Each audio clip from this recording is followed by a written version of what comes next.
Hello, everybody. Hello, my name is Jen Frankel. Welcome to Right On Right Now. I am dragging my ass today, but I shall try to make it feel like I'm not dragging my ass. I'm acting. I am acting. It's good. It's good. Doesn't seem like yeah. I'm just looking forward to that. No, Mike and I. Oh, okay. Mike and I were liking the French New Wave cinema thing. Here's what it looks like. Oh yeah, dude, I love that.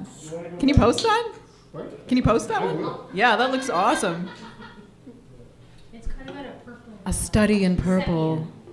Very nice. Yeah, purple sepia. Yeah, purple sepia. Yeah. Woman in sepia, bright color. That's a band name right there. Purple Sepia. Oh yeah. We always used to pick names for our theater sports groups for like improv comedy competition. You just pick a random adjective and a random noun. So I think we were the Sudden Paintings once, which I thought was pretty good. That's not a bad band name too. It would have to be a very abstract kind of music though, I think. Probably, we'd probably all wear kilts and those big Busby hats that they wear at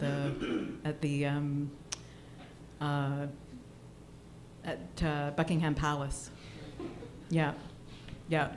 But we'd sing in Swedish.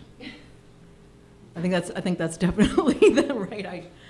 That's about the speed my brain is working at today. Welcome to Right On Right Now. The idea is that we all have creativity inside us and we need a place to share it, and that's what this place is for. I am so thrilled that everybody's here today, and I'm really looking forward to hearing what everybody's got to say. I had thought I wasn't going to do anything, but I think I'm going to read a couple of poems. I'm feeling a little bit disconnected from my work at the moment, so I'm in the odd position where reading my poetry is going to feel like I'm actually reading it for the first time. So we'll see how that goes. I hope you enjoy. This is called In the Process of Emerging from Invisibility. At which point thought itself had become so painful that I would do anything to escape it. Even beating down what was left of my hope, what remained of a sense that there was anything outside me that could even see me. What would it matter if I hide from the world, from my own mind, if to engage with either is to suffer misapprehension, or worse, to attract no notice at all, so that even the most precious, the most entertaining of my thoughts are dust in the light of day, popped, disintegrated, without even the shimmer film residue of a burst bubble to show that they were ever formed.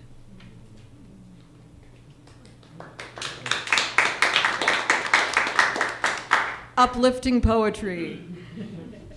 This is called At the Gates of Entry.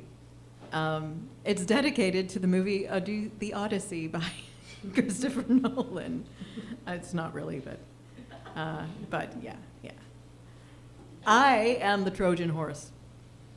Deep inside myself, I wait. I crouch, peering through obstructed tiny slits that admit only the merest sliver of the dying light. Soon, it will be full dark, and I should creep from my hiding place, lower myself to the ground below. But what then? I have forgotten why I waged this war that forced me inside myself. When the dawn appears, I will find myself still hiding in this wooden shell, not an invading force, but a simple, however imposing, statue. Thank you.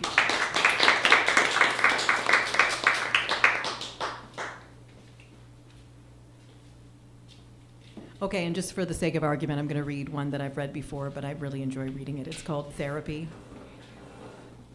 Loving you is just like being in therapy. I'm with you an hour, and then you want me to leave.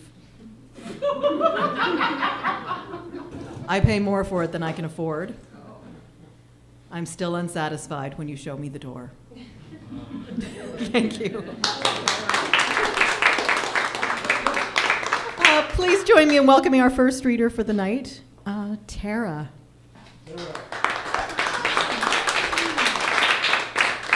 Would you like to sit or stand? I'll stand. Let me just check. I think you're good. We're about the same height. Hi. So this is a chapter from my unfinished novel. I was sitting watching TV amidst a sea of packed boxes, reminiscing. Packing always makes me feel retrospective. During the previous days spent sifting through my things and deciding what to keep and what to take to my new house, I was stunned at how much things had changed. Like my relationship with Brian, I was finally willing to give up a great deal of useless shit. The comfy apartment that I'd enjoyed for so many years was only hours away from being vacant of my attitude. I was ready to start fresh. The phone rang. Hello? Tara? A male voice asked. Yeah. Hey, how's it going? The voice grew coy and seductive as it darkly passed through cigarette exhale. Oh, you know, I answered, still unsure of who was so comfortably asking about my day. Crazy busy. Who is this? It's Steve. My brain said nothing. Steve could really be anyone. The pause continued. Irish, he said. A hint of disappointment at my not getting it right away was evident. Wow, I laughed. I think it summed up my shocked ambivalence. The last time we saw each other was nearly 10 years ago. He'd finally chosen his angry goth girlfriend over me after a year-long struggle for top of the Steve Mountain. He had been one of the best lovers I'd ever known until I met Brian. But Brian broke my heart and my brain. I would never be the same again. Curiosity won out, and I ended up talking with Steve for close to an hour. Conversations like that are always the same, a laundry list of important moments from one another's lives, a highlight reel of events that you want the other person to be impressed by. Him. Moved to the US to marry some girl, blah, blah, regular job, blah, blah, marriage broke up, blah, blah, moved back with my parents, blah, blah, until I moved back in with Andrew, and now I'm calling you. Me. First long-term relationship over, blah. Theater career, writing career, awesome friends, awesome upcoming house. Awesome! That's great, he said. It sounds like you're doing really well. That's how it feels, I said, and I meant it. We should really get together soon and catch up. More cigarette exhale. Get together. I thought. To do what? Hadn't we been catching up this whole conversation? But no, I knew what he meant.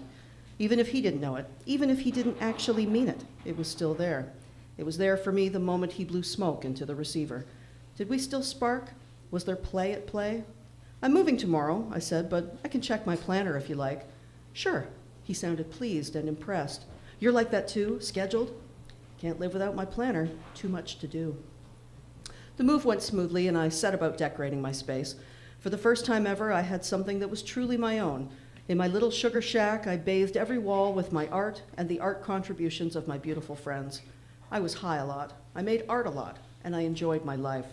I felt like I might actually like me, but my body ached. It was too much physical work and too much psychological stress. Before Steve even showed up at my cool pad for our catch-up date, I had already decided and pretty much resigned myself to fucking him. It made logical sense, as I'd learned that I should give my body the things it wants, within reason, even indulgent things. Plus, this was easy. I didn't have to go out and try and impress someone new. I didn't have to try to be anything but awesome me. And I figured it would be an unlikely event indeed if we didn't still find each other attractive. And I was right. Fashion aside, he looked the same. A smidgen older, no more or less than myself. I brewed tea and we sat in my fabulously decorated kitchen.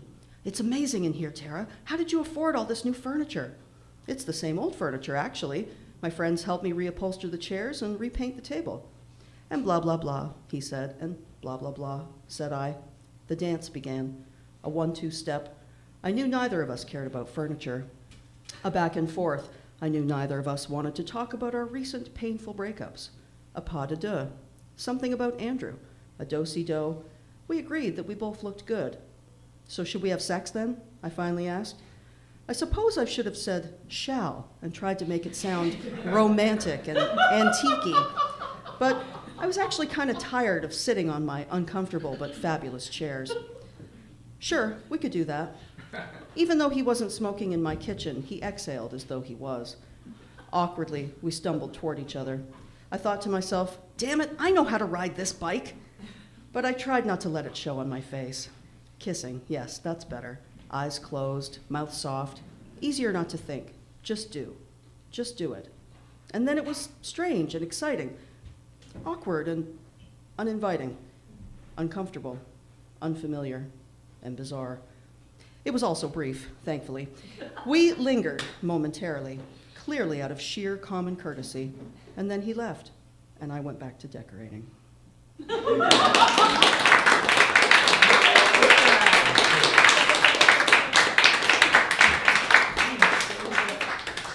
it up again for Tara. Anyone who's just come in, if you'd like to sign up, the book is just over on the counter over there. There's also drinks at the bar, and they're very delicious. Lots of things to try. Our next performer is Erica. Hey guys. Gonna do both. Okay. Is that okay? Yeah. I'm super nervous, you guys, because I'm stretching myself today in actually trying to perform a monologue. And I am not an actor in any way. I have sometimes subbed in for actors, but I'm not, so bear with me. I'm doing a monologue. I'm Evelyn Dick right now, and I'm doing a monologue from a play I've just recently finished. Can you guys hear me okay? Yeah? All right. Me, I like a soft touch. John Dick was like that in the beginning. He used to come to the apartment and bring me soap flakes, and he wasn't afraid of a dishpan. Always willing to help a dame out, kind. John wasn't a great lover, but I didn't marry him for that. He had this cyst at the base of his spine. It troubled him sitting and standing, and he was shy about it. I liked him more for it. On the front lawn of Loretto Academy, there was a life-size statue of the Holy Family. Mary stands there draped in white plaster folds. She's holding baby Jesus in her arms. He's nestled there safely. Beside her is Joseph. He stands guard. He holds a cross with both hands like he's warding off Bela Lugosi in Dracula.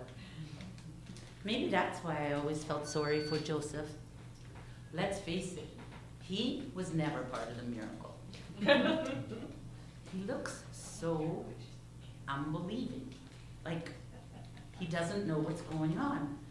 One day he's in love with a slip of a girl, and the next he's married to the Queen of Heaven, stepfather to God the Almighty. Here's to you, kid. Joseph must have been a soft touch for helping a girl like that out. I mean, he basically saved her from being stoned like a common whore in the street.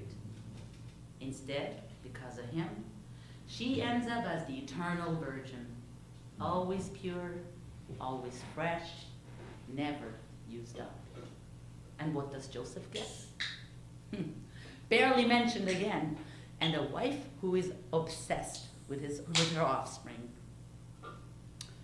John was older too, just like Joseph. He was a streetcar driver with all them shiny brass buttons. Every girl likes a fella in a uniform, that's no secret. But I'll tell you, brass buttons, they turned all in no time. And before long, they're tarnished and all you have left is a pile of green, ugly rubbish. Joseph must have loved Mary very much.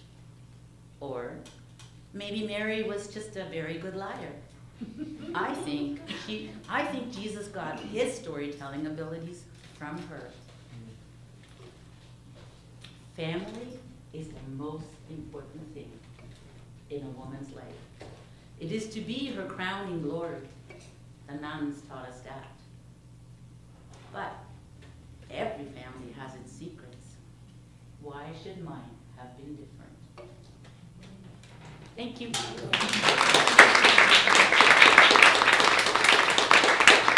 just want to read one poem.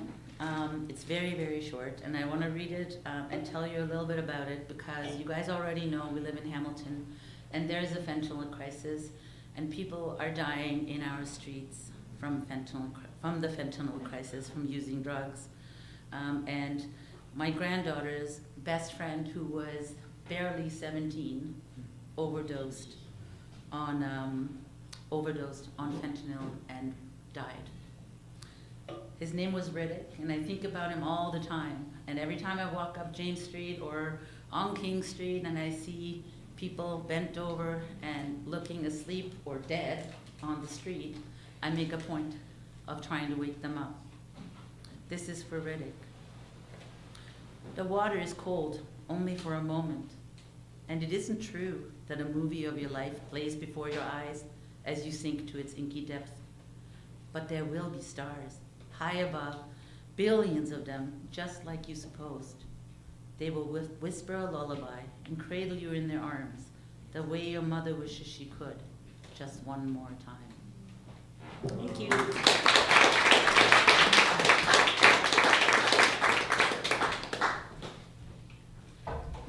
Give it up again for Erica.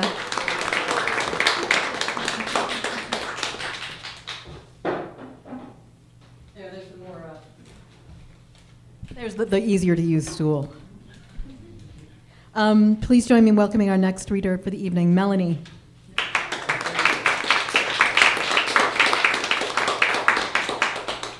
Would you like to stand or sit? Oh, I'll stand. Excellent.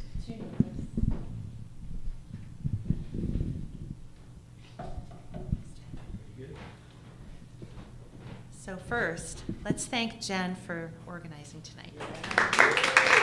Thanks, Jen.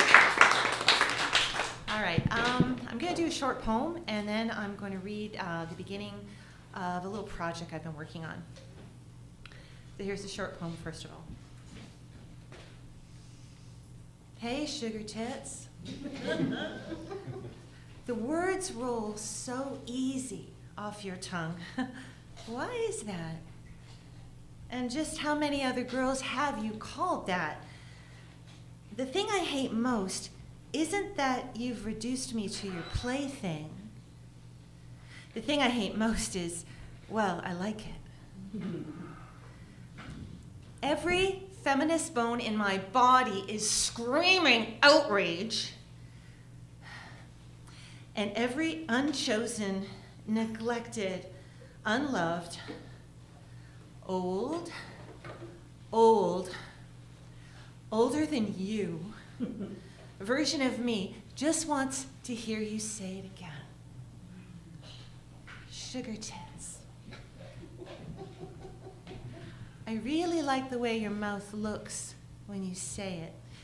You lick your lips and, well, I can't lie, they're not the only ones getting wet right now. These knots are tightening, and I think we both know why. There's a fusion of blue-white light chemistry, and I dissolve like sugar cane sugar in the warmest, deepest water I've ever known.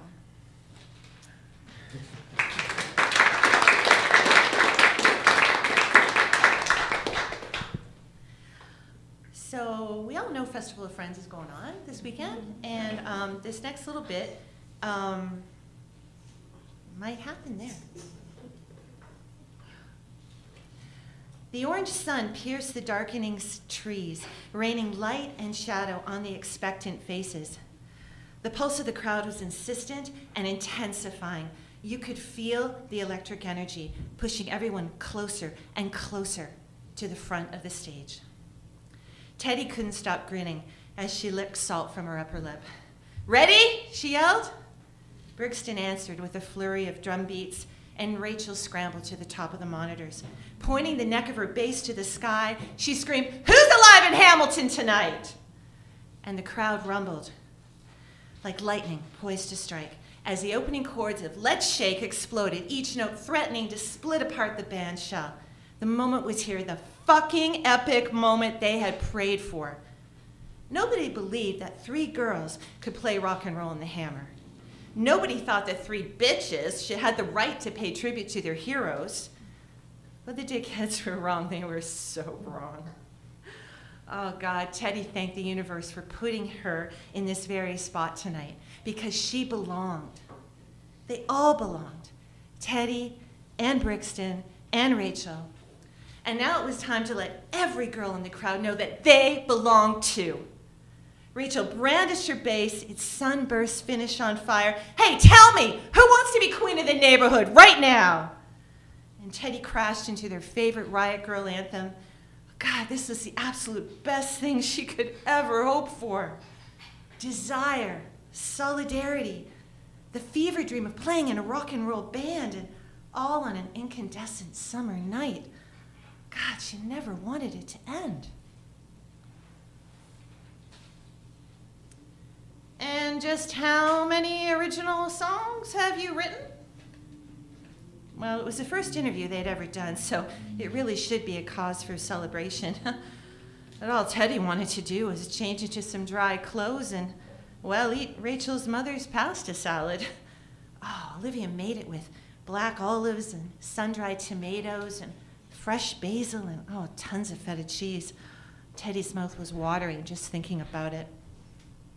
Instead, she was parked with Rachel and Brixton in front of this scraggly, bearded, 40-something guy who needed a shower worse than Teddy did.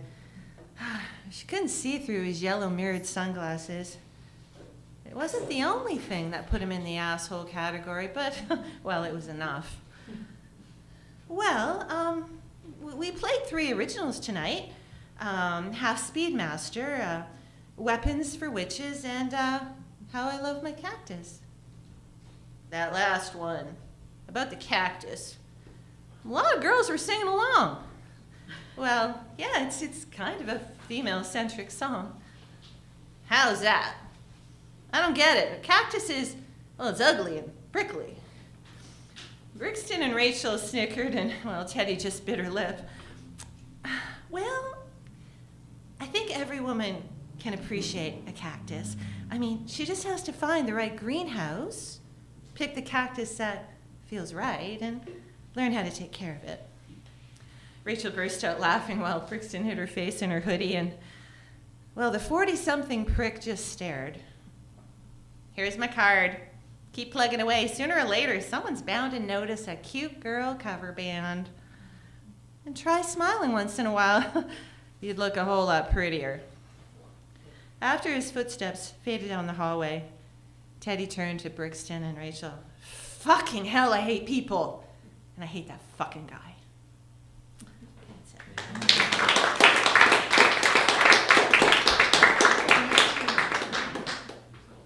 Give it up again for Molly. I'm not going to bring this down all the way because our next reader is also tall. Please join me in welcoming Rispy Rose.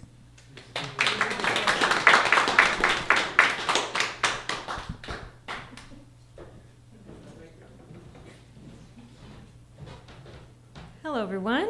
So happy to be back. Thanks so much, Jen, for hosting, as always. It's already amazing. Every month I feel like it gets better and better. Speaking of moving, in Tara's piece, my pieces are also about moving. Between, if I can get the dates right, 2021 and 2024, my family and I moved separately 7 times. So there was a lot of boxes and U-Hauls, and can you help me move? I'll buy you pizza in the span of those 3 years. And in that time, I struggled a lot with the idea of home and like what home is supposed to feel like and what home is supposed to look like. I grew up in Hamilton, and then after, you know, the emotional batterment of high school, didn't want to be here anymore. Moved to Toronto, felt a safe refuge there, and then had to come back to work, and it was back to Hamilton to work, and that was very hard for my brain. So these 2 pieces, or 3 pieces, I guess, are about that feeling of what is home supposed to feel like. I'm going to build this home and then have to leave it again really shortly. The first one is called Homesickness. This homesickness is starting to concern me. I feel as though I can't spend more than 3 days away before I wake up in the night, delirious, disoriented, panicked. It doesn't matter where I am or whom I'm with. My homeland as a visitor, a familiar bed with the man I love, an estranged city with dear friends. It will settle in that the walls I'm watching aren't my own, and the pillow I lay my head on hasn't held my tears, and I begin to ache for what I know. Me and my gripping things too tightly, me and my need for permanence, me and my need to know each route so well that I could walk it in my sleep. First staircase on the left, shortcut through the parking lot. I worry that when the time comes to leave what I have known and start anew elsewhere, this homesickness won't transfer to my new address, but stay stuck on door 2005 with the broken appliances and the dime-addicted ghost. What would I do then? Thank you.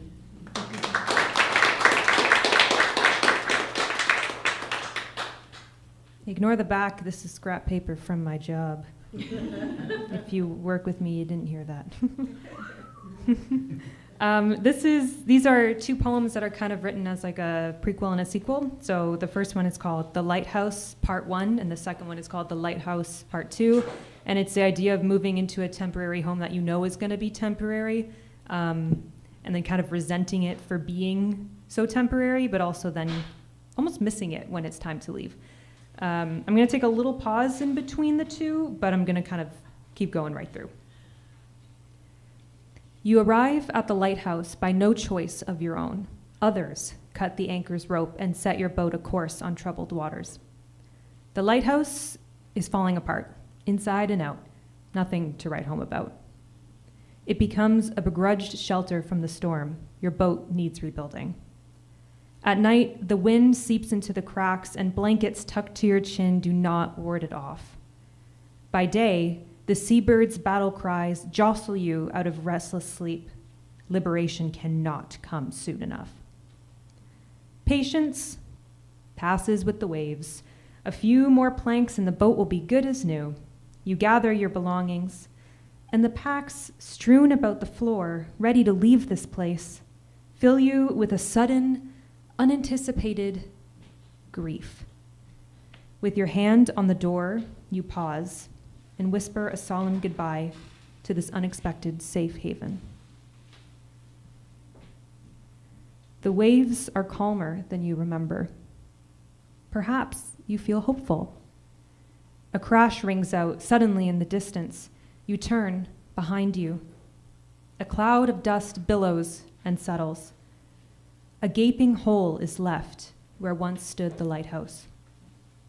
The boat doesn't notice. You can never turn back. Thank you so much.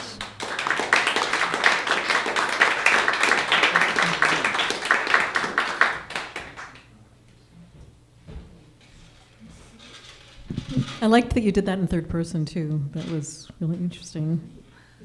Or the second person, I guess. Yeah, second person. I know what I'm talking about. I know writing and stuff. Please join me in welcoming our next performer for the evening, Stacy.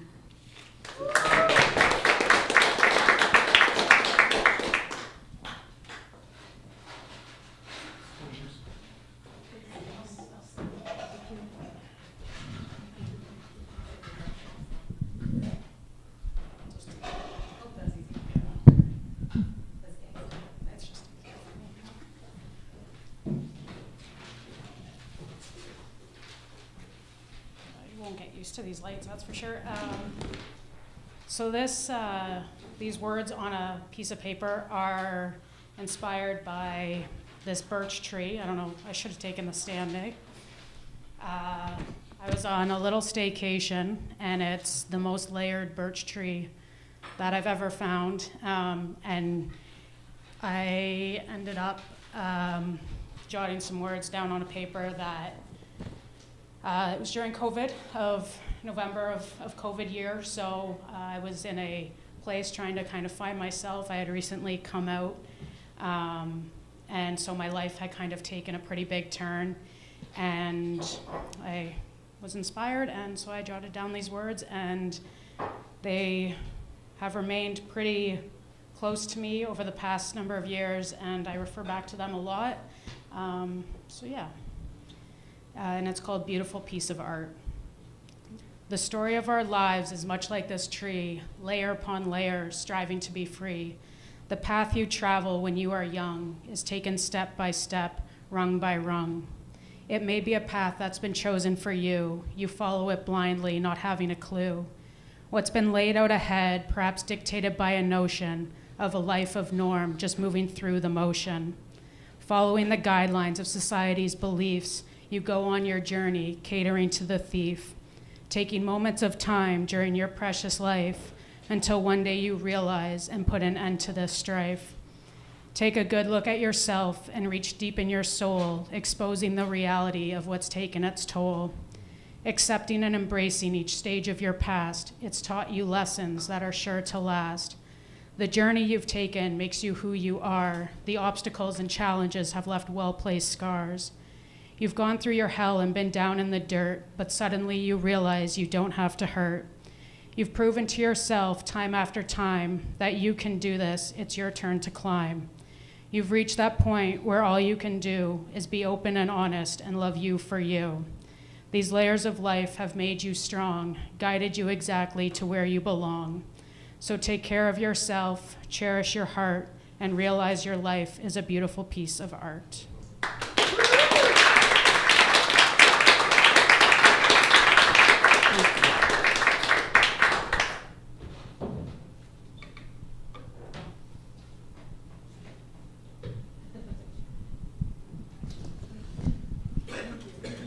Give it up again for Stacy. I really do. You don't hear stuff in the second person all that often. It was really cool that you had a poem in the same way. That was that it just makes me. I know it was just a beautiful piece. Thank you. Next, please join me in welcoming Shelley. I know what her name is. Yeah. I know it's Shelley.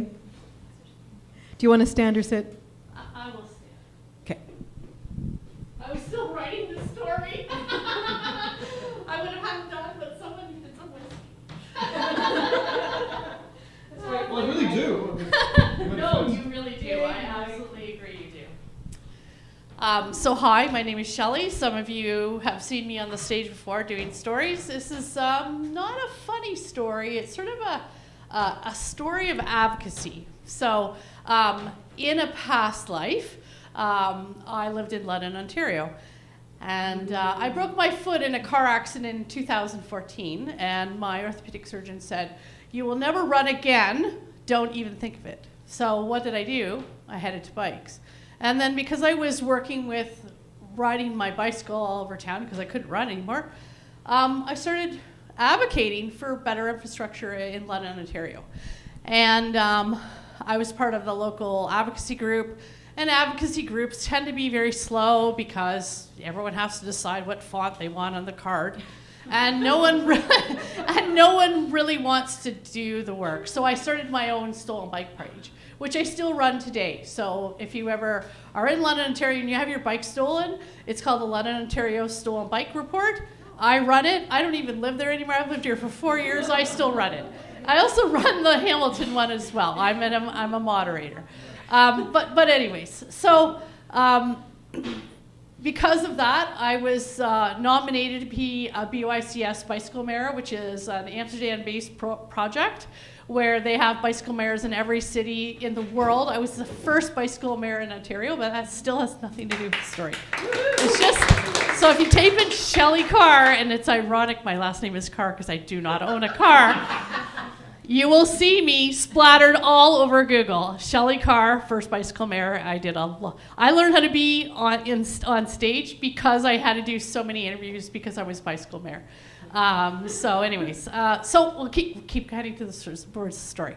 So I did a lot of advocacy in London, made a lot of big changes, moved here. And I was like, I'm gonna stay low key. I'm not gonna get in any trouble at all, because that's just how I thought I was gonna do things.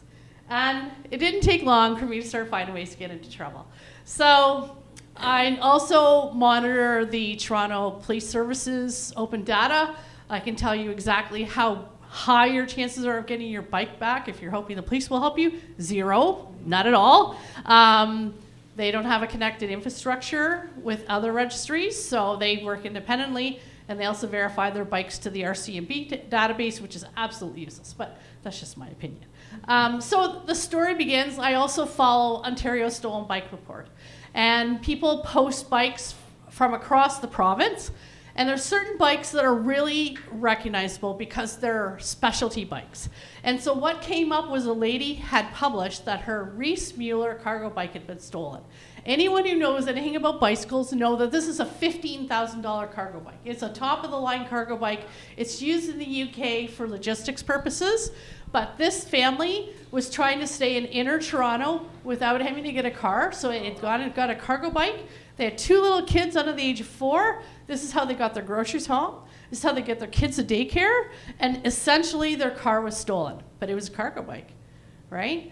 And so it was really unusual to me. Like, that kind of bike is very hard to resell because it's such an unusual bike, right?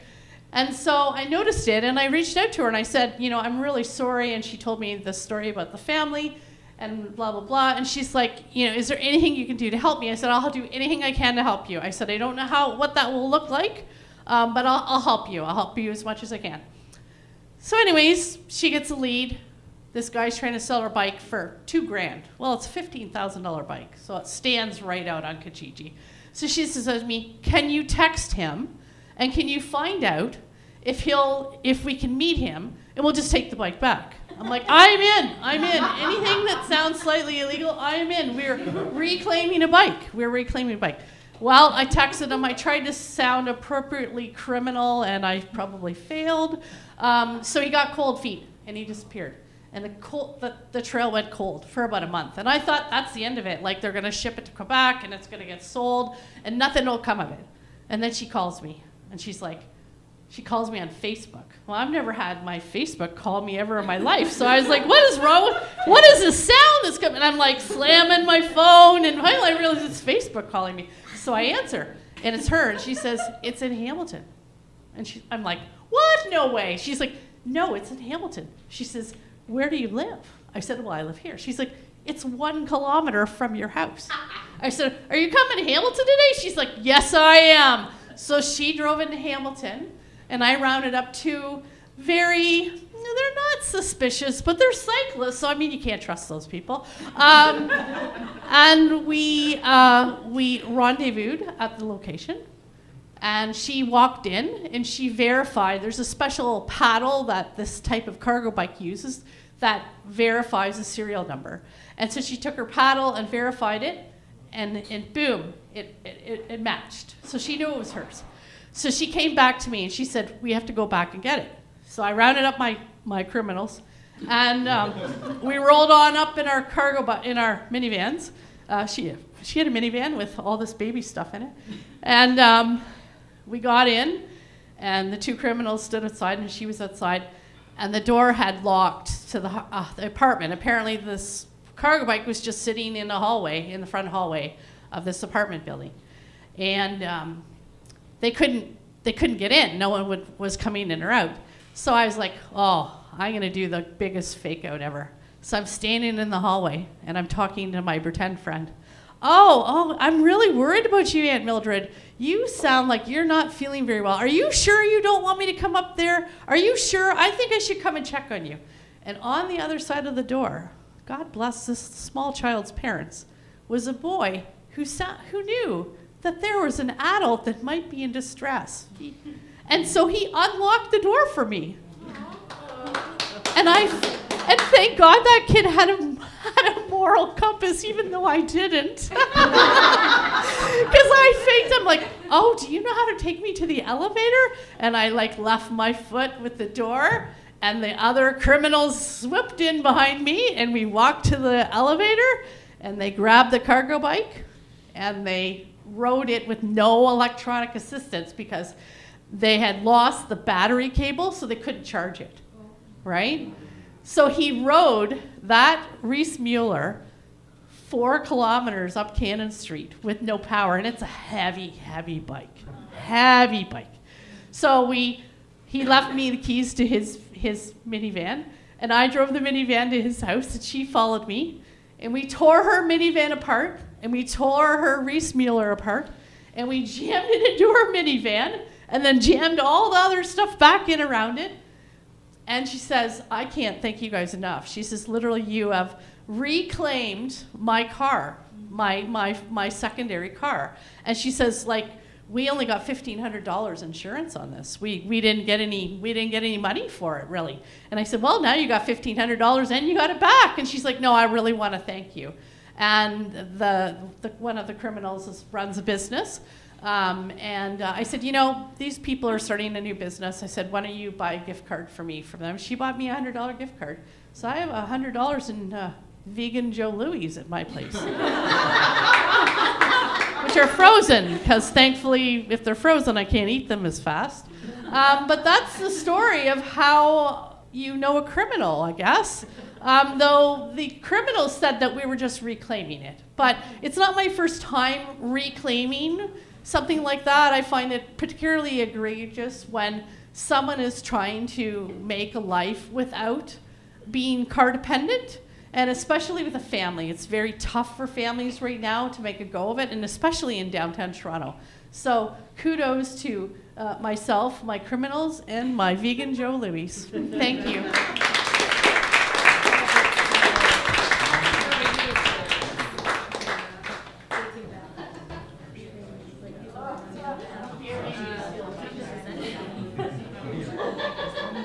Just want to call out Terrence O'Dette is a filmmaker in town. He made a television series that's available on, I think it's available on Bell. It's actually called Bike. It's like the most Hamilton thing ever. It's about a guy who steals bikes. And there's a great scene where he's stolen one of the city bikes, and he's driving up the mountain. And there's a cop behind him, and they're both like pedaling like, it's like the most ridiculous chase scene I've ever seen in my life, but it's so funny. Does anyone else need to sign up? We're good? Cool. Please join me in welcoming our next performer for the evening. This is Mike. Yay.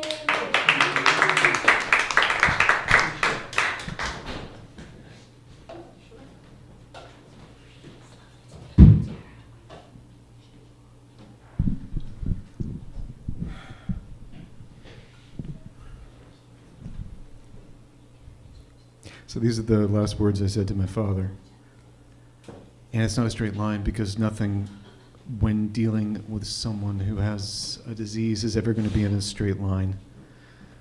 It's also about what looks like a conversion to Catholicism, which I guarantee it is not, but it's also not any intention to have been rude to that religion. It was just something I felt I needed just then, and I can't explain why. I can't explain how. My father had lost a kidney to cancer, and we were never told that it was gone entirely. We were told that it had been settled, and that's a very, very different thing. My mother had some nursing background. She was aware of this. We were all aware of this. In around 2003, it became very obvious that he was sick, and they were not quite sure with what at the time. At the time, I was also working for the Ministry of Transportation in Toronto, so I had a full-time job. After around a year of unemployment, after 9/11, all of these things coming together, and an omen that started everything out, which is going to sound ridiculous. But if you want to know what my mind was like at the time, here it was. I was living around Yonge and St. Clair in Toronto in an apartment I probably couldn't have afforded, but the landlord took pity on my wife and I. And it was wonderful, except it was incredibly hot. And that particular year, we had gotten an air conditioner, and we couldn't plug it in properly. I couldn't change the socket myself. My father was not that sick at the time. He came and he changed the socket from a 2-pronged to a 3-pronged.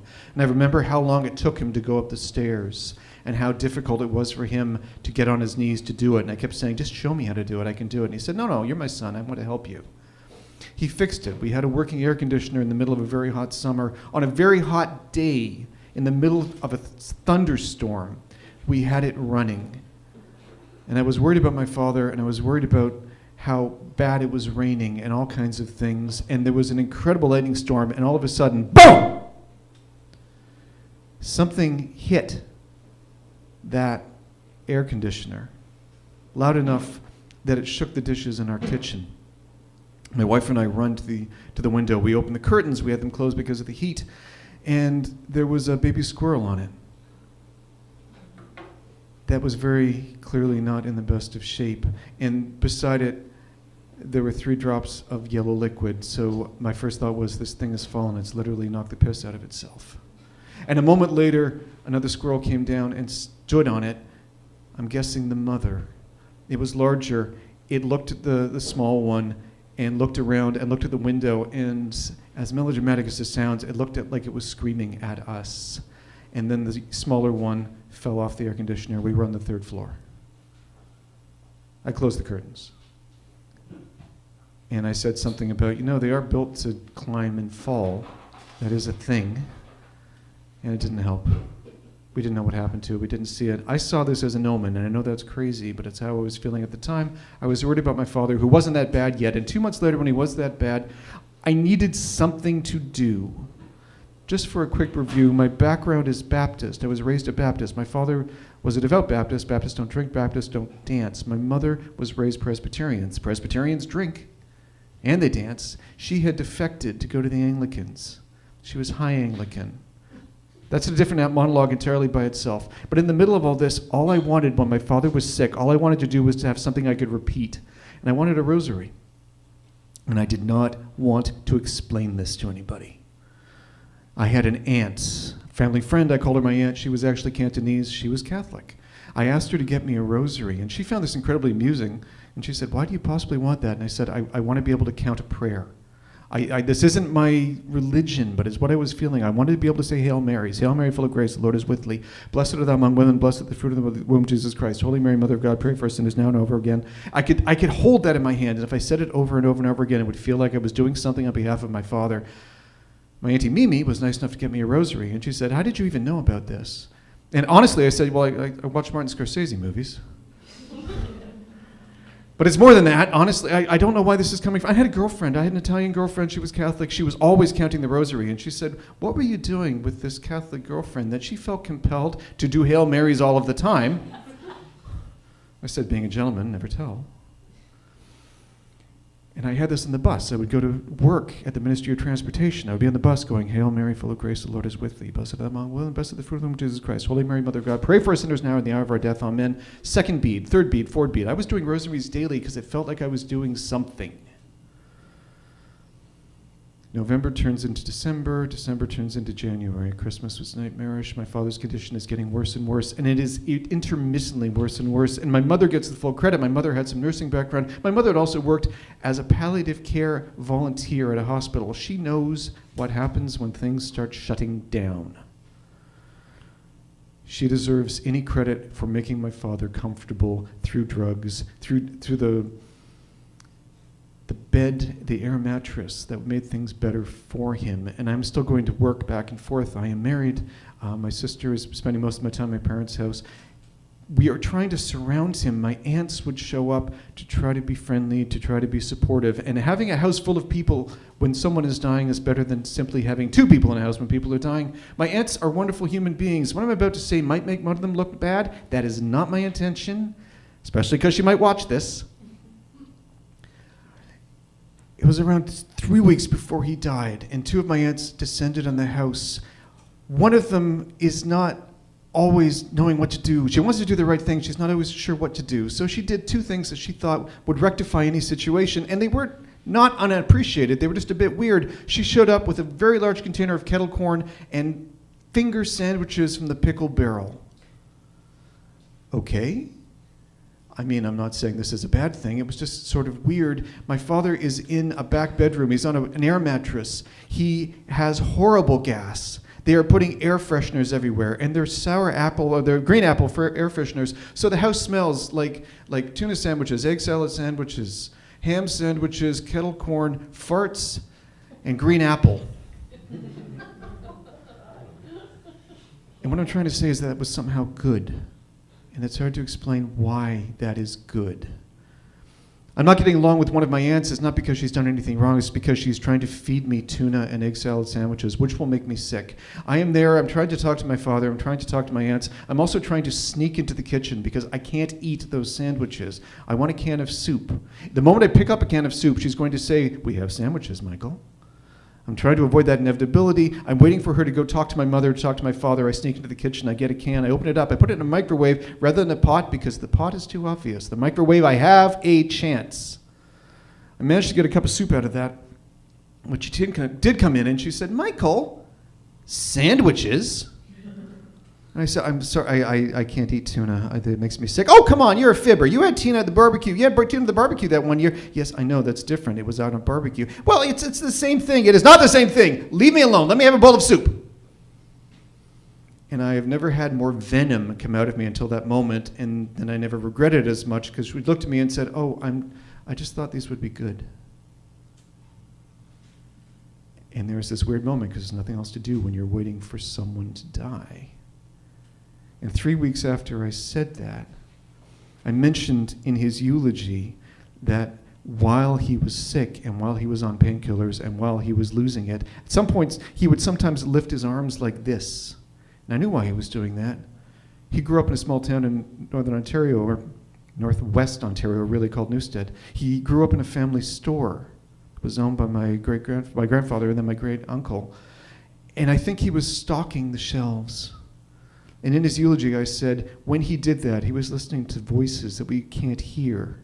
Dylan Thomas called it the sound outside of all sound, except for the distant speaking of voices you hear sometimes a moment before sleep. And I looked at the people at the funeral and I said, the voices he's hearing today are yours. But that's not what I want to talk about. I want to mention the last words I said to him. Because I don't think I've told anybody this.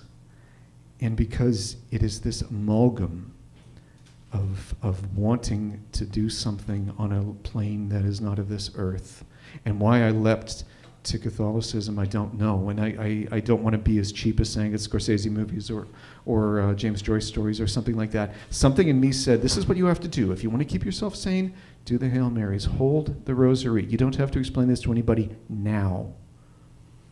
And these visits would be, I'd see my father, and sometimes he'd smile at me, and I realized the guy who's smiling at me is not my father. He is looking at me. I'm someone in his house, and he's trying to be polite. Other times, he would recognize me. He'd look at me and he'd say, Michael, when I feel better, I'm going to make Abby and you a grandfather clock. He had built one once. And I realized this is not going to happen. And I'd say, that would be great. I'd love that. And he could hear the sincerity that I would love him to be able to make that clock. And he would miss the part when I know it's not going to happen. 72 hours before he died, I was at work. I was telling my boss, I might take the next couple of days off. Forgive me, my father is a dead man. And he looked at me and he said, I understand. And I said, I right now all I want to do is go home and wait for morning. And he said, he's not gone yet. And I said, no, literally morning, not morning, M-O-R-N-I-N-G, not M-O-U-R-N-I-N-G. And we laughed hysterically. And it's hard to explain why. He was trying to do the right thing. He was trying to comfort me that he's not gone yet. And I was saying, literally, I just want to make it to the next day. All of these weird little moments acting up. 48 hours before he passed away, I'd gone to visit him once again. My mother was there. My mother has brought 2 Anglican priests, and they're giving him last rites. Except the Anglicans don't call it last rites. They call it extreme unction. And I'm realizing this is not a lot of time left. And I don't remember what happened next. I remember them there. I remember talking to them. I remember saying, listen, I don't know what to call you. Should I call you father? Should I call you pastor, reverend? I don't know. What should I call you? Thank you. You're being nice to my father. What do I call you? He said, Dave. I appreciate that. I drove Dave to the subway, went home. My wife said, how are you? I said, awful, but what can you do? All of these things leading up to the last things I said to my father. The night before, it was very obvious things were not ever going to get better. I remember asking my mother, can I take a picture of him? And she said, you can do whatever you want at this point. I had a digital camera, which were new at the time. This is 20 years ago. And I took a picture, and the picture was not of any human I recognized. I knew who it was, but it was not a person, except it was nothing else but a person. I had the picture, and I've lost it. I lost a hard drive years ago, and it doesn't matter because I have it, and it doesn't matter because at that moment, when I looked at the photo and I looked at him and I realized this is not awful yet. And I can't explain that to anybody who has not gone through this. I looked at him and I thought, okay, Dad, you're not giving up. This is not a man who's going gentle into that good night. Dylan Thomas, thank you again. He is going to hold on until he is taken. My mother wasn't in the room. She said, you might want to say goodbye before you drive home. And I sat in front of him. He was half asleep. I don't know what he's hearing or not hearing. I'm very quietly saying, Hail Mary, full of grace, the Lord is with thee. Blessed art thou among women, and blessed is the fruit of thy womb, Jesus Christ. Holy Mary, Mother of God, pray for us sinners now and in the hour of our death. And there was something peaceful there. It's hard to explain. And that peace was enough. That peace gave me the strength to say what I said. The first thing I said was, Te absolvo. My father did not need to be forgiven for anything, but I like the idea, if he felt it, that he could hear it. And then I said, I'll be back tomorrow, Dad. I'll be back. As you need me. I kissed his forehead. And I kissed his lips.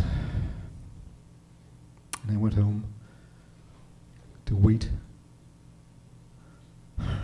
for morning. And wait for morning. Thank you for your time.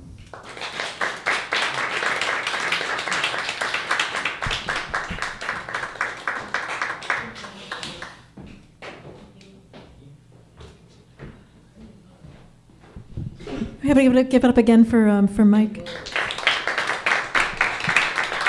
Thank you for that story, Mike. Please join me in welcoming our next reader for the evening, Frank. I'm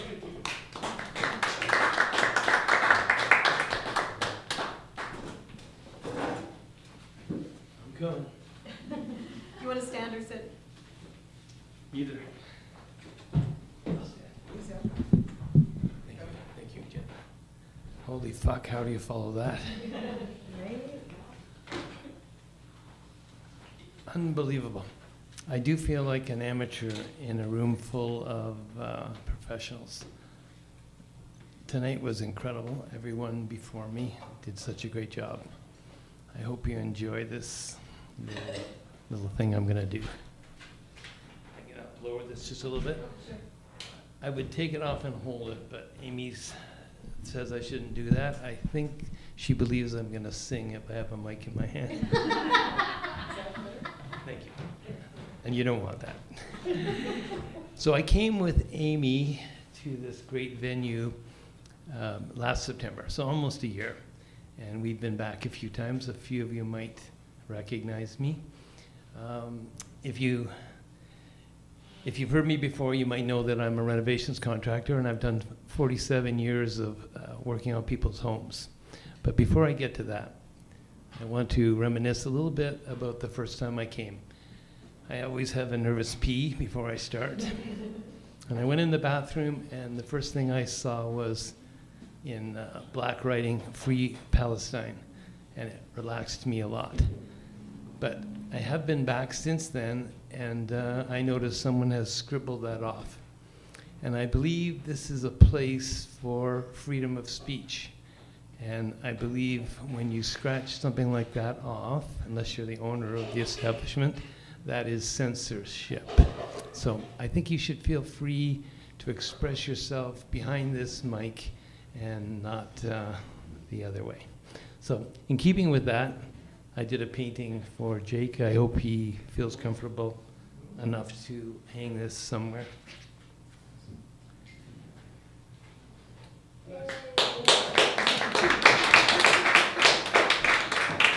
And as you can tell, bathroom, maybe. Yeah. And as you can tell, I'm not an artist. I'm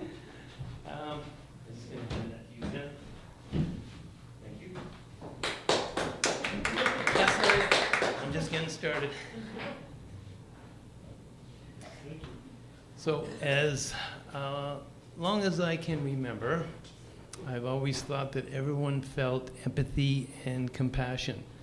I felt that some people just couldn't express that. And when I turned 50 years old, I had a business partner here in Hamilton for a project, and his behavior was more than bizarre in the way he treated myself, some of the subcontractors, and the people we were renting the properties to. And I was quite puzzled, and I was speaking with a mutual friend, and he went to his bookshelf, and he handed me this book. It's called The Sociopath Next Door, and I think it should be mandatory reading. I'm going to actually give it away, and I hope that it gets passed along, because I think the more people that read this, the better off we will be. So in keeping with that, I'm going to tell you a couple of stories about my long 47-year career in the business, and I want you to try and spot the sociopath. That's not me. That's what he said. It's official stuff.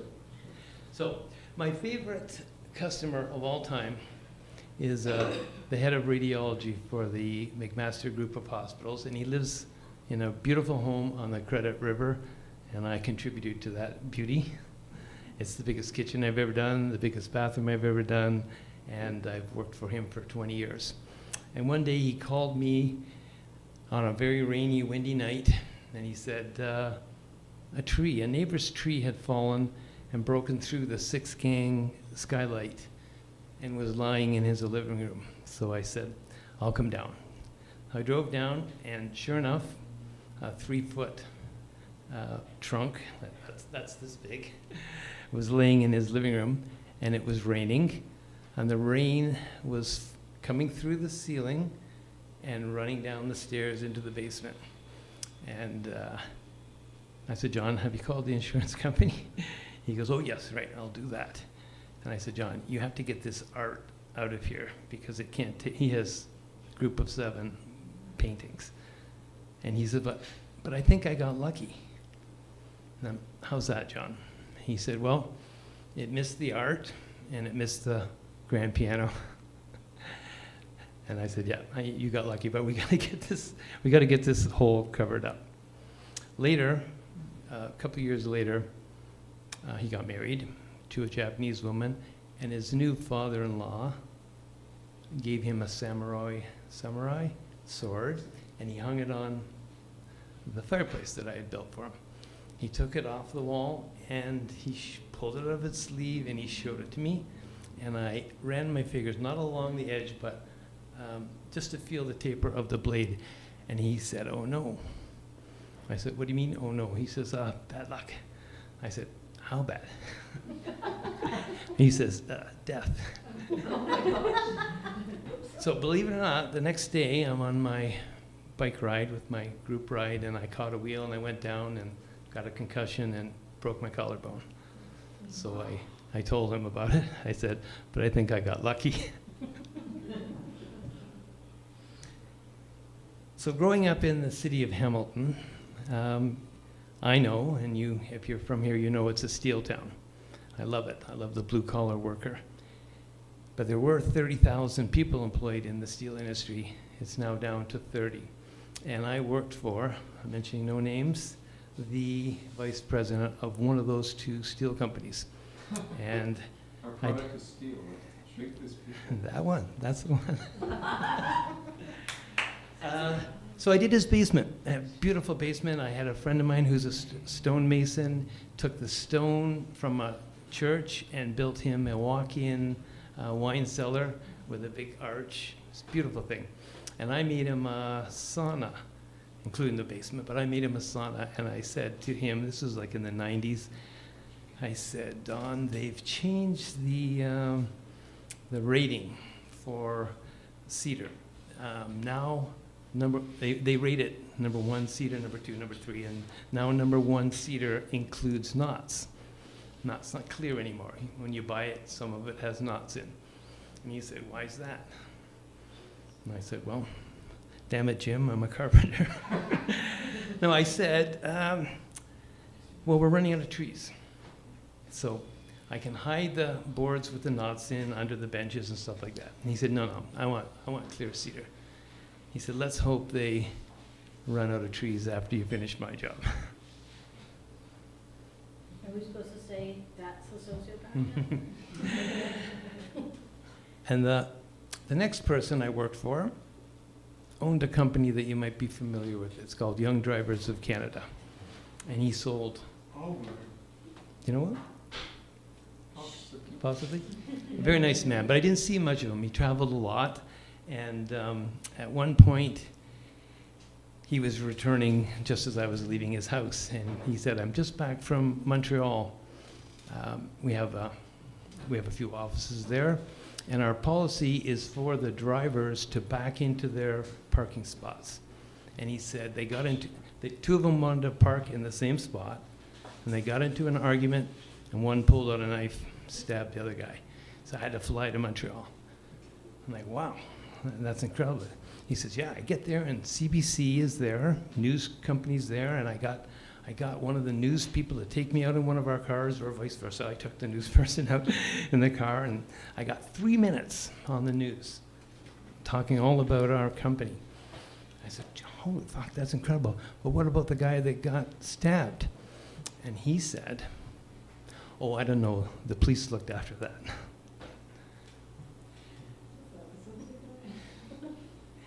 So it's my observation that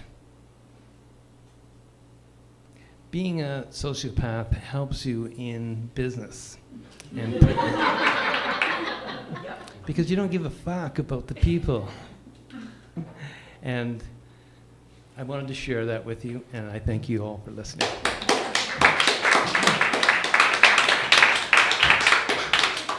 I'm looking forward to reading. Oh, you got the book! That's so lucky! It's a great book. I feel like I've just won a prize. I did totally just win a prize. They're very good. Give it up again for Frank.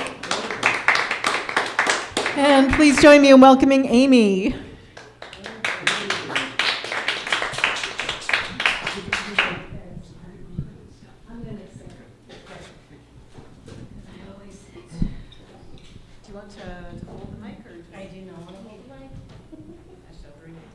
Thank you, ma'am.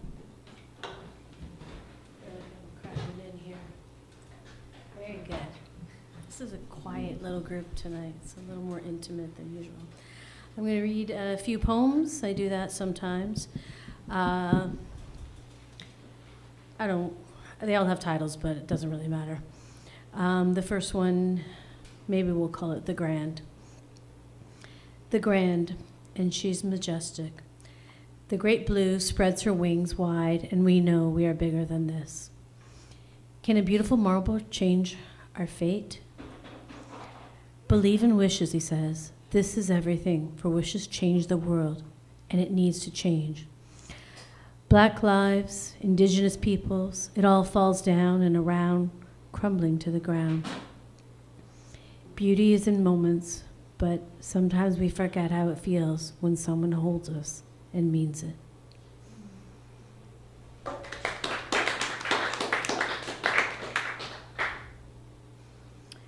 We walk hand in hand up the hillside. I no longer wish for butterflies or rabbit's feet, this or that. I am grateful for the sun, the way green smells, that my legs work. Up and up, the top promises the view. Horseshoe Valley down below, nature reminds us we are small and lucky. We walk on frozen beach. Oh, that one's over. No, it's not. I don't think it was. That makes it good. Okay, it's a long one. No, that's the second one. We walk on frozen beach, sky glazed, stark gray. This is the Huron from the Wendat people. Wind wails against our faces, trapped in a documentary about the elusive Arctic fox.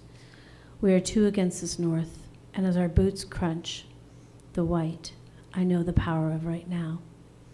That was a little reference to Two Against the North, by the way. Last one.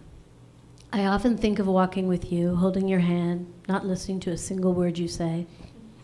Only that musical rhythm of your voice, the way it blends with the day. Shh, I might say. Hear the Cardinals song? This is a part in our walk where you reach down, kiss me with soft rain lips. I always close my eyes, but when I open them, I see wild brown-eyed grasses and tiny white trilliums. Then you might say, the prettiest flowers are never planted, but I'm never sure.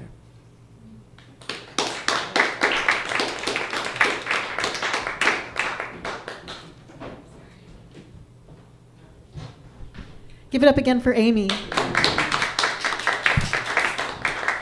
Should mention tonight, the evening is taped. If you would like a copy of your performance, it's $15. Yeah. And you can just see Jake at the bar if you'd like a memorialized version of your performance for the evening. Yeah. Please join me in welcoming our final reader for the evening, Chase. You're not coming up, James? You're not coming up? Oh, James. Yeah, I know, but you're not coming up. Oh, Come on up, Chase. Maybe next. Go ahead, Chase. Okay, I'll think about it, James. Can stand or sit? I'll stand. Okay. Every time I do something like this, I always feel jittery and a little bit nervous every single time. But once I get up here, I start to, feel connected and grounded into myself as I'm sharing. I don't know if you guys feel that feeling. For many years, I've done many music and performed. I haven't done it in a long time. Been through a lot, and now I'm trying to get back out there again. So I thought I would share something I wrote, and it's pretty deep and intellectual, and it's there's a lot of etymology and stuff about who I think I actually am, as a human, who we really are and what defines that. So that's what this written I have here is all about. So I'd like to share that with you guys. I spent my whole life looking at the world through the lenses of my eyes. I'm gonna sit down. Calms my nervous system. I spent my whole life looking through the world through the lenses of my eyes, through the senses that I have, reacting and responding to the outer world, even if it be looking at a mirror, a photo of myself, let alone looking at myself POV.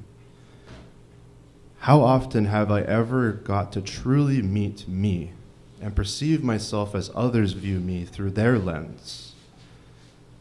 Their perceptions of me will vary from person to person. So I thought, how does one truly get to know yourself? What is it like to actually get to know me?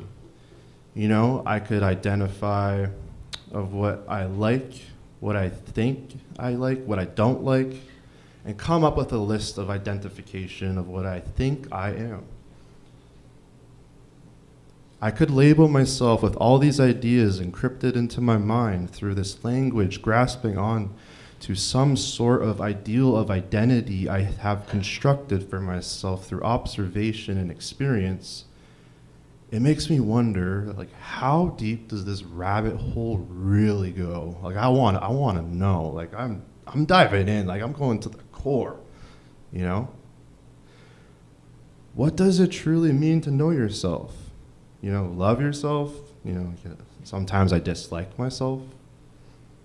Sometimes I'm trying to be myself, whoever that is. I don't even entirely know. Maybe I'm being something I'm not. Maybe I'm being something I am. I don't know. Maybe I do. But how can we as humans even begin to try to measure such a complex idea without manufacturing an identity that can push us into some sort of limitation of our endless capabilities and expression of who we actually are? when it comes down to it, what would that even mean? Who am I actually? The word who means what or which person.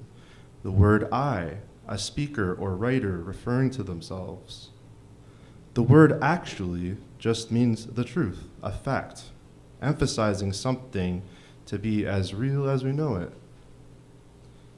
The word am means to be, to exist, to be present. So if I say, who I actually am, literally means it's a fact that I exist. There's evidence given that I am here and I exist. It's like that simple, etymology 101. And you know what? That's interesting to me. Is that actually, that's very broad. That's very broad to me, and it's very basic. It's like simple. There's so much that can come from that. So to know who I actually am, it just simply means the fact I exist. Simply put, that is a very basic factual evidence of identification. So then the question still remains, who am I? Now from here we can go down a rabbit hole of construction of who we think we are, who I think I am, with the 26 letters of the alphabet rearranged to create words of these vowels of sounds coming out of my mouth. There is only around 1 million words in the English language. Only 273,000 words found in the Oxford English Dictionary. The average native language speakers have a vocabulary of around 20 to 35,000 words. When it comes to this language that's a limited resource of identification, labels, we can utilize to categorize and identify who I think I am. So when I ask a person, who are you? And here's an example. This is a made-up random character. My name is John Wilson. I live at 276 Stephen Ave, Ontario, Canada. I'm a store manager for Costco. I have a wife named Teresa and 2 kids. Gary and Stephanie. I own my own home. I have, X amount of family members. I have 3 cars. I got a Mazda, a Honda, BMW.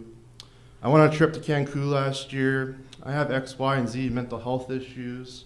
I'm working on it. I'm going to therapy. I have hobbies. I create art. I go to the gym every day. I spend time with friends on Saturdays. I do this. I do that. I like this. I like that, etc. This is like, this is my story of a character right here as an example. See how quickly identifying who you think you are can be linked to who, what, where, when, why, and how. When you think about it, it's like a program. Your character's program is identifying who, what, where, when, why, and how. But let me ask you one thing. Do all these things actually make up who we really are? Just because it's happening, and it's there, and it's what we label ourselves as through our experiences and who other people told us that we are, and this language that we have learned. Can this keep us in a pattern that acts as a looped routine with limitation to stay in a state of this character we are playing in a system we did not create? Someone else's dream, someone else's world, and we're all our own unique little worlds in this big infinite universe on a planet, in a system that was created by someone else who dreamed it. But each and every single one of you is a unique snowflake, and you have your own dreams. And the funny thing is, using words someone else dreamed of in a world someone else created, it's a world we are all born into. We have the option to think and dream within that limitation and boundaries by the law of someone else's world we exist in. So it got me thinking even deeper. How do I truly know myself in a world with infinite possibilities? The limitation is only in the mind of what we believe. What does this mean? I wonder, who am I?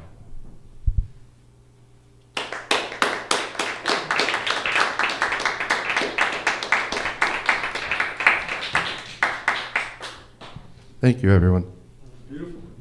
Thank you.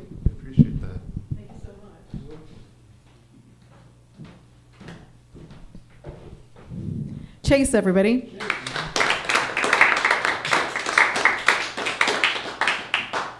James, do you have a decision? Not tonight. Not tonight. Big round of applause for everybody who came up this evening. Such a great night. I'm sorry I'm a little bit low energy tonight myself, but I appreciate everybody's talents, and I loved everything. I'm just so in awe of everybody's, the depth of people's thinking and the breadth of your experience. Thank you so much.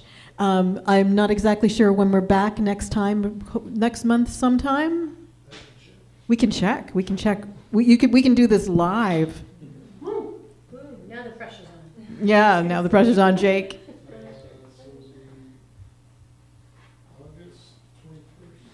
August 21st?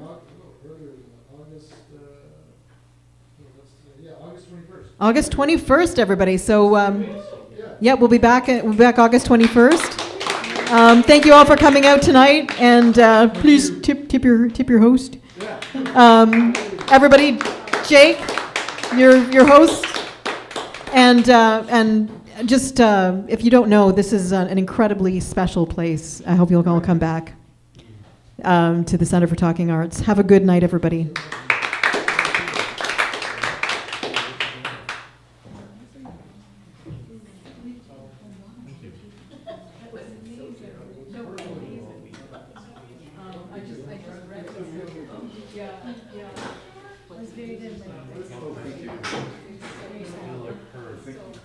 Your pieces are beautiful. I will do your material if you like. I don't want to do this. You did a beautiful piece of it. I haven't read it, but it was a surprise. If you want me to share it, I can do it. I'm not too I'm not like come up with something that's going to I'll do stuff going forward. The reason I haven't shared it with the commission, I don't do it. We're going on it now. Yeah, if you put your son stuff like me.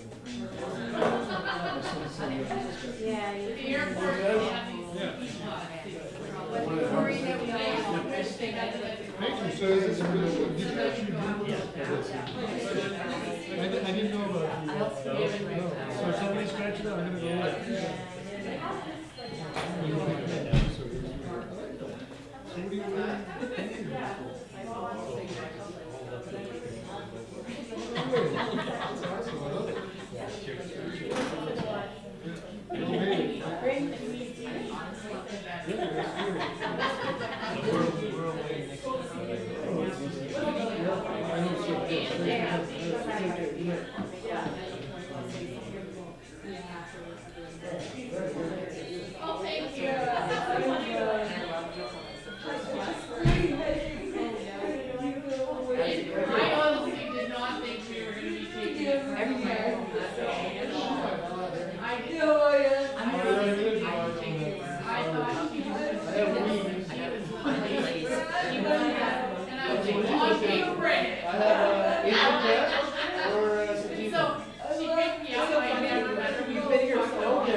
Close to my home, my home. I know. I was at very. I actually moved down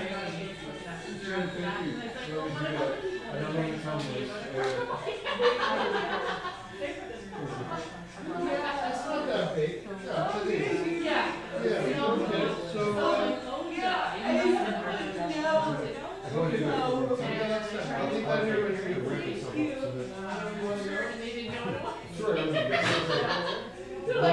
Our laptop keeps making the sound and everything's broken and I'm like, no, that was me phoning you. And I said, you were right to have that reaction.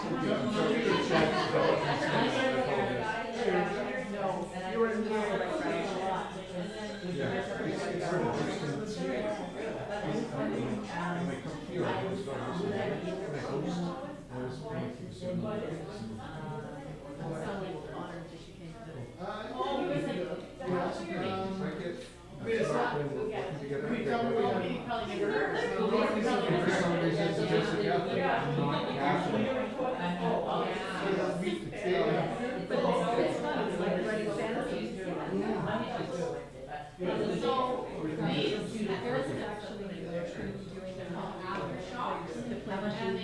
My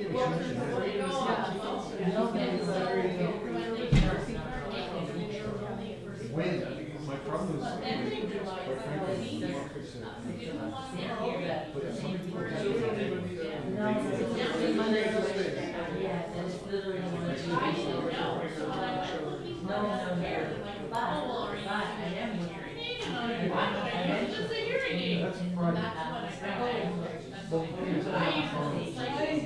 Hi, sweetie. I didn't know they had it. My story would have gone so good after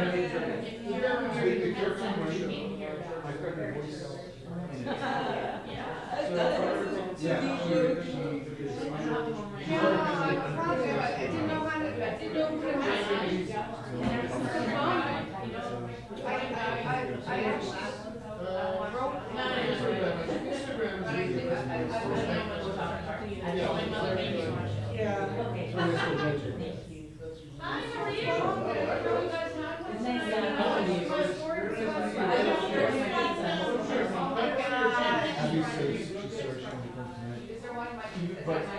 who else wants pizza? Sure. Thank you.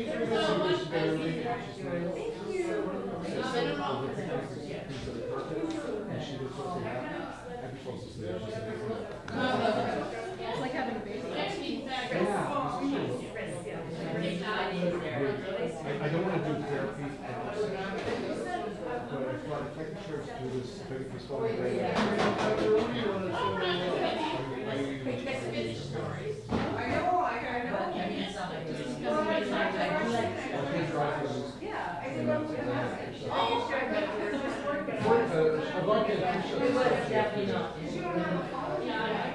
Would you like a ride? Cheese for you? Yes. No, but actually, you know what? Jay, can I take you up on that? I would just like cheese or pepperoni.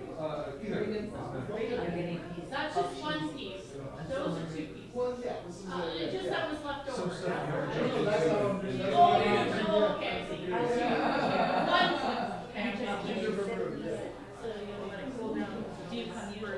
Your piece is beautiful. I wish I could have messaged you. My story would have gone so good after because I tried to rush. My story would have gone so good after because I swear to God, I didn't even know that you had it tonight because I knew you weren't doing well for a bit there, so I didn't. I heard you say that, so I wasn't sure. I didn't know you had anything to say.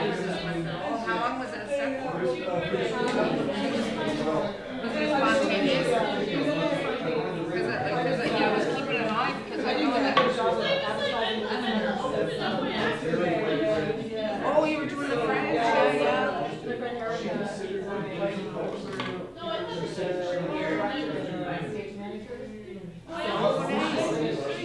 Is it done now already?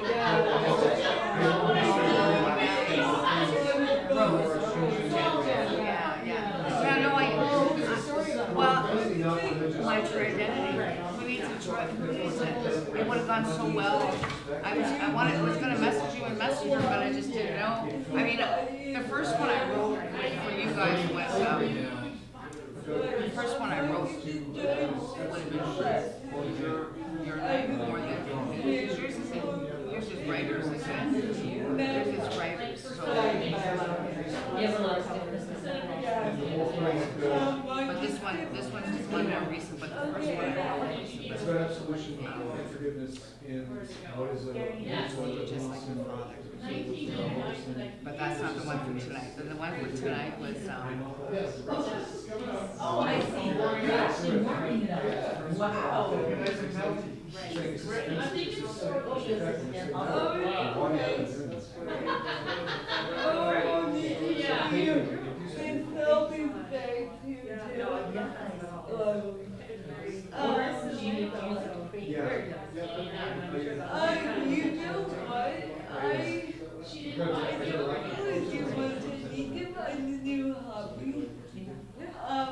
I've been to a lot of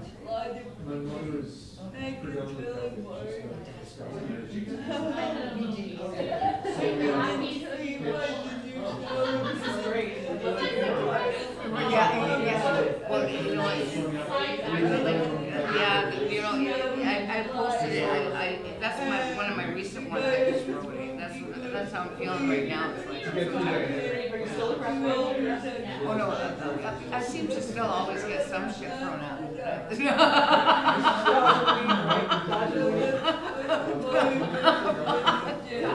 Not as bad though, you know, but, yeah, no, there's no shit. Oh, no, I was tired. I just took on a job.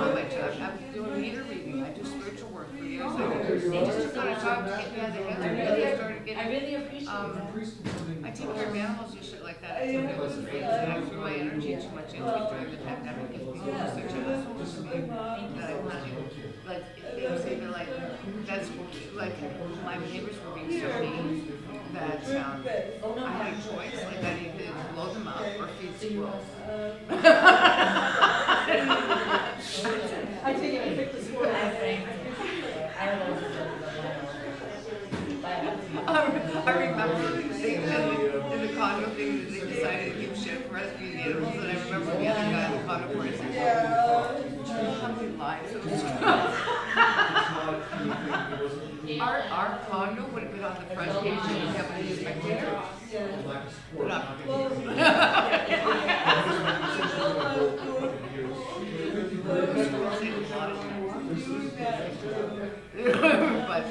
I know it's for myself into the animal would go on because of it. And you notice that when you throw yourself into something, it starts to do time. Sorry, what kind of pizza were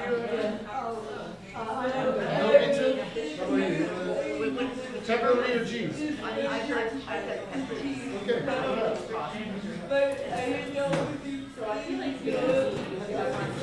Yeah. Like a little miraculous. I think you stuff on the place. Yeah.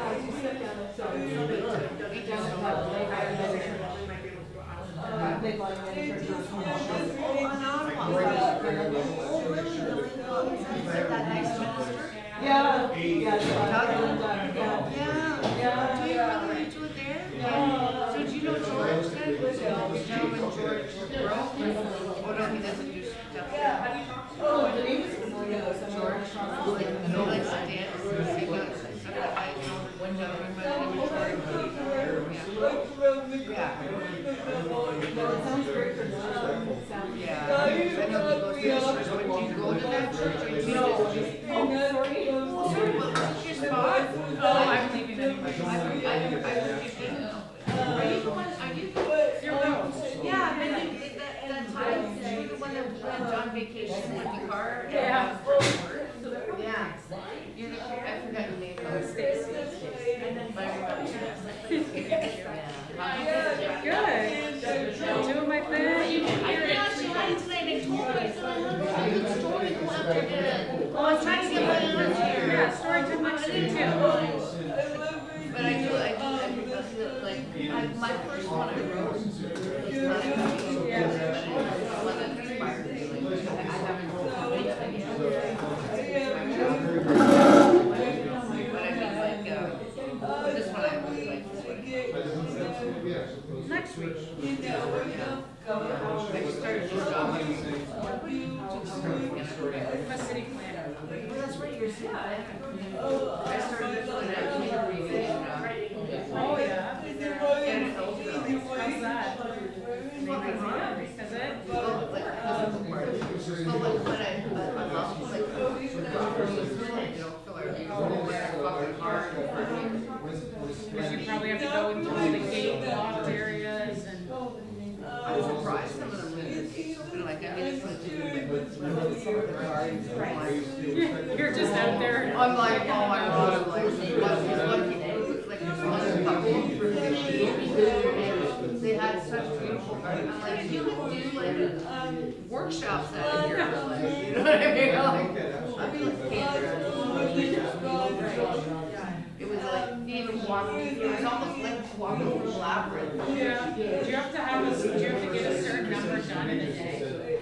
Yeah, I'm not getting it. I said, I have no idea how I'm going to do it. But I know it's 600. You will. You'll get your body will get more used to the walking and the walks, et cetera. Ours is hard. I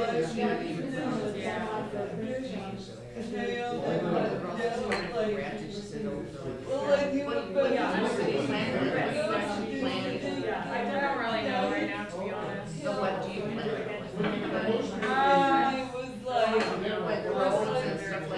Yeah, kind of like where density goes, so like where intensification should be happening.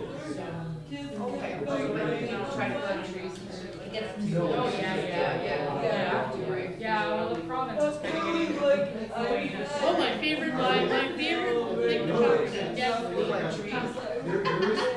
No, density. No, density. The dense sections of Hamilton, there is Cork, Town, and Durant.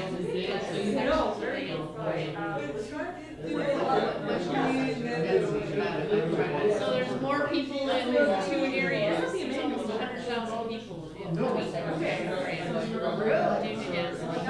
And that's actually good for Benton City. How is that for travel? I don't know, everyone takes the bus or whatever. We have something like 25% local share for walking, which is incredible. People in Europe want that. Most cities barely have 4%. What do you mean local share? What do you mean, like you guys got? So local share is the way that people use to get around their community, right? So in a suburban area, most people are very car dependent because it's designed for cars, right? It's designed for cars. It's designed to drive there. It's designed to drive to the stores. But down here, because it's so dense, everything is walkable 4 by bus. So that other ways of getting around, walking, taking the bus, biking,